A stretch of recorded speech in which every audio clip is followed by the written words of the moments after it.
Assalamualaikum warahmatullahi wabarakatuh. Kembali bersama saya di pertemuan kelima.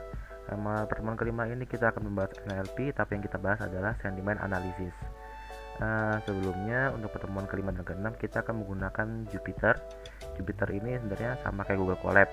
Tapi sekarang server Jupyter Gunadarma lagi off. Jadi untuk video ini saya menggunakan Google Colab dulu. Nanti untuk penggunaan Jupyternya akan saya masukkan di akhir video. Kalau gitu kita langsung masuk ke codingannya. Yang pertama seperti biasa kita import dulu library-nya. Yang kedua kita akan menginstal tool yang bernama Pianpack.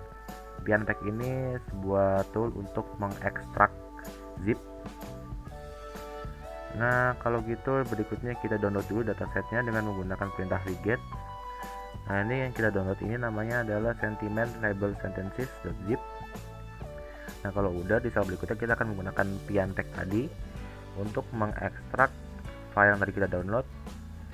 Nanti jadinya akan membentuk folder ini.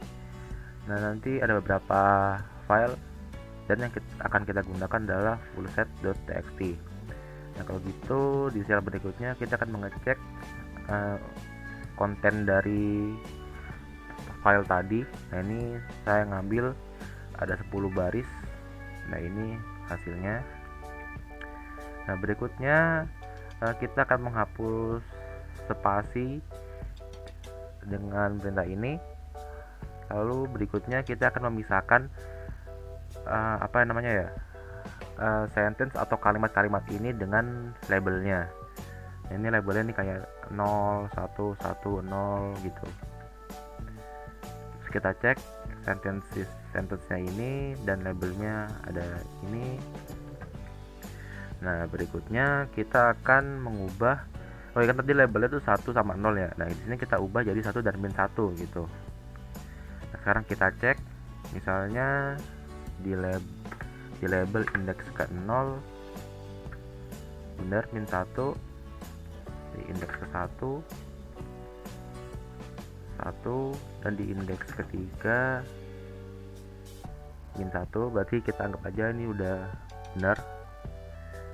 Berikutnya kita akan menghapus digit atau angka, lalu kita akan menghapus juga tanda baca, lalu semua kalimatnya akan kita ubah menjadi lowercase atau huruf kecil semua. Di sini kita akan menghapus stop word-nya. Stop word-nya ini ada the, an, I, he, dan seterusnya. Terus kita cek, kita bandingkan sama kalimat yang sebelumnya. Ini kan I go by a converter. Di sini go by a converter, kalimat I dan A-nya udah dihapus. Kita lanjut. Di sini kita import convectorizer dan tvit transformer. Di slide berikutnya kita akan mengubah teks dokumen tadi ke dalam bentuk matriks. Ini kita akan menggunakan convectorizer. Analyzer-nya karena kita akan menganalisa kalimat, jadi analyzer-nya adalah word. Stop word-nya karena kita menggunakan bahasa Inggris adalah English, dan max fiturnya adalah 6000. Lalu di sini kita akan membuat array-nya dari data fitur. Kita cek data mat. Ini teksnya ubah ke bentuk array. Berikutnya di sini kita akan membuat model tes data. Di sini akan kita berikan label train data, train label, tes data, dan tes label. Ini untuk model tes datanya. Berikutnya kita akan menggunakan fungsi tokenizer. 6 word-nya ada sebanyak 10.000 atau terdapat 10.000 kata, dan kita akan melakukan filtrasi terhadap tanda baca ini. Lalu lower-nya true. Lower-nya itu maksudnya semua kalimatnya jadi lowercase. Lalu kita fit. Di sini tokenizer tadi kita jadikan variabel x. Lalu kita cek shape-nya, dan ini ada sebanyak 3000 baris dan 200 kolom. Lalu kita akan mengubah variabel kategori menjadi numerik, dan ini hasilnya akan menjadi array. Di sini adalah model untuk membuat, model untuk melatih hasil prediksinya. Yang tadi itu -1 dan 1 atau positif dan negatif. Di sini kita juga akan memberikan variabel train data, train label, test data, dan test label kepada variabel x dan y sesuai sama ini. Nah, di sel berikutnya kita akan membuat model trainingnya. Di sini model trainingnya terdapat, model trainingnya itu adalah sekuensial. Lalu kita akan memberikan layer sebanyak 10.000 dengan spatial dropoutnya sebanyak 20%. Lalu kita akan memberikan juga layer LSTM dengan dropoutnya 20% juga, dan return sequencesnya adalah true. Kenapa ini true? Karena di baris berikutnya kita akan memberikan layer LSTM lagi. Tuh. Lalu di NC2 activationnya softmax. Untuk model kompilasinya kita menggunakan loss, categorical cross entropy, optimizer kita akan menggunakan Adam, dan matriksnya adalah akurasi. Lalu kita cek summary-nya. Nah, di sini total parameternya ada sebanyak 2.591.602 dan trainable parameternya juga sama, jadi semua parameter bisa dilatih. Terus di sel berikutnya seperti biasa kita akan melakukan training kepada dataset yang tadi. Pertama seperti biasa kita epoch sebanyak 3 agar biar nggak terlalu lama. Lalu batch size sebanyak 100 dan validation speed-nya ada 0,1. Ini epoch nggak lama latihannya, jadi tungguin aja. Lalu kita cek loss dan validasi akurasinya. Di sini lossnya sebanyak 0,46 dan akurasinya sebesar 0,84. Nah, berikutnya kita akan mengecek output dari hasil latihan tadi. Misalnya di sini saya memberikan outcome labelnya ada negatif dan positif. Lalu saya menggunakan input untuk memasukkan kalimat. Ini pertama contohnya saya kasih my voice is good. Hasilnya positif, karena ini kalimat positif ya. Terus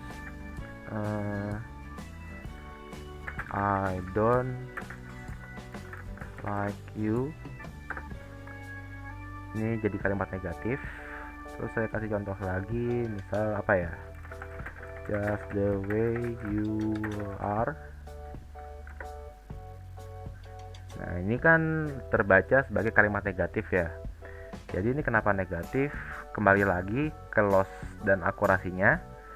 Terus ini datasetnya juga terbatas, maksudnya kalimatnya juga terbatas, jadi nggak banyak yang bisa dilatih di sini. Dan kebetulan ini kita menggunakan bahasa Inggris.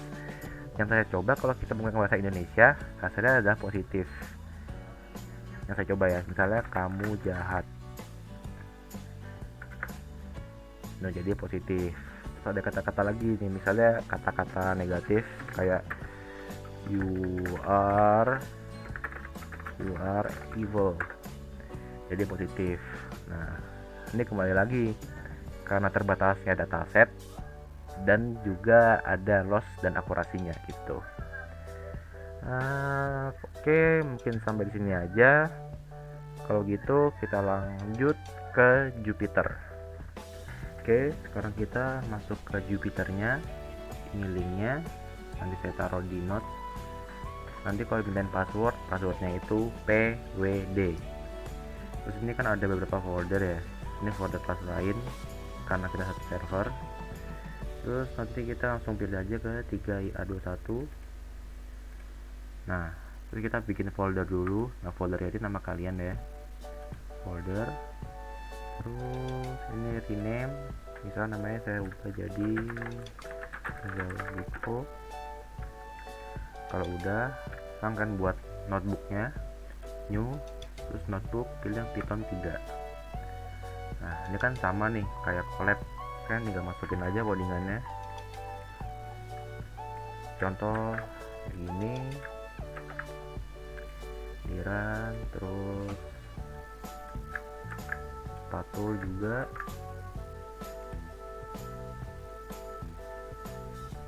Nah,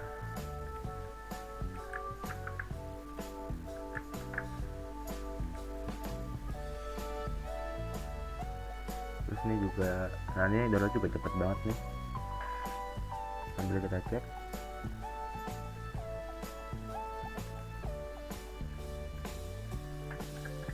Nah, kalau udah, sekarang kita gunakan Cyan pack-nya.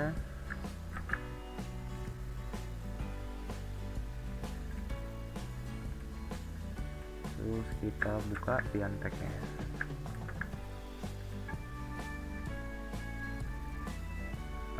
Iya, ini masih error. Di belakangnya kita tambahin encoding sama dengan CF8. Udah di run. Nah, sekarang kita coba konten.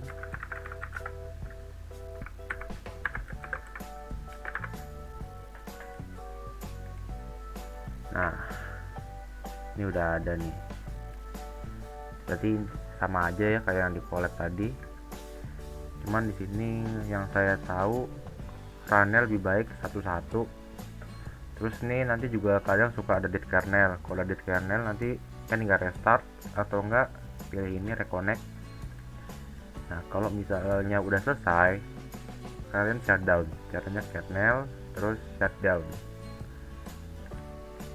Nah, ini biar buat nanti kalau ada plastikan lain yang mau make itu mereka nggak terganggu gitu. Soalnya kalau rame suka banyak error. Nah, nanti bisa kalian coba buat tahu errornya, bisa nanti dilihat aja pas praktikum. Oke, mungkin segini aja. Kalau ada yang kurang jelas bisa ditanyakan. Sekian, assalamualaikum warahmatullahi wabarakatuh.